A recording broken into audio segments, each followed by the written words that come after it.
afternoon. Bago tayo guys sa pagsaka sa lubi. Hinanta ko mayroong butong, wala pa. Nanganin ba guys? Nagbaba na tayo.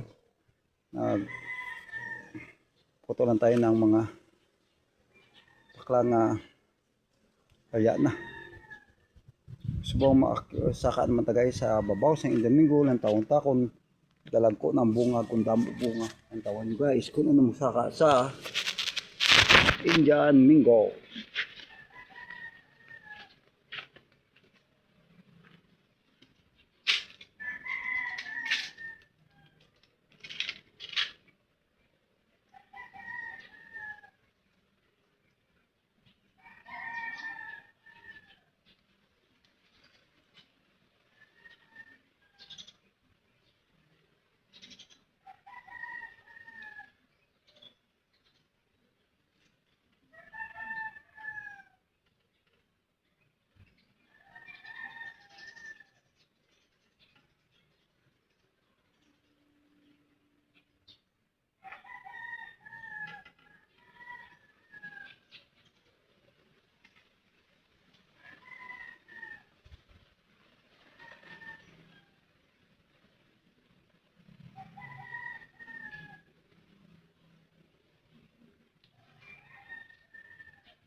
Guys, tapos na tayo kasi ang Domingo guys. Kagmay pa ang bunga guys, nangalang pa. Kaunon, matagok pa. Kaya na nakabulang guys. Kaon Domingo, mabaligya o makaon na guys. Maghabal na guys, makaon na sa kaon talot guys. Thank you guys, good morning and God bless you to all, nation and to all. Oh, people of Negros Occidental, God bless and good afternoon. Tapos na sa guys ang RY vlog 25 going 26. RY 25 going 26. Nagsaka sa lubi, kunat at naglinis. Nagkuha sa paklang nga mga kabuk na, yung bali. Kag subong lang, kadwa nga video, saka naman ta sa Indian Mingo. Ilan taon ng bunga sa Indian Mingo, confident na. Kadamo sa bunga guys. Siguro 100 euro kabilog. Ang buong Indian Mingo sa babaw, pero kagagmay pa guys. Mga isa pa kabulang guys, dalag ko na na. Thank you guys, good morning and good afternoon sa inyong lahat. God bless.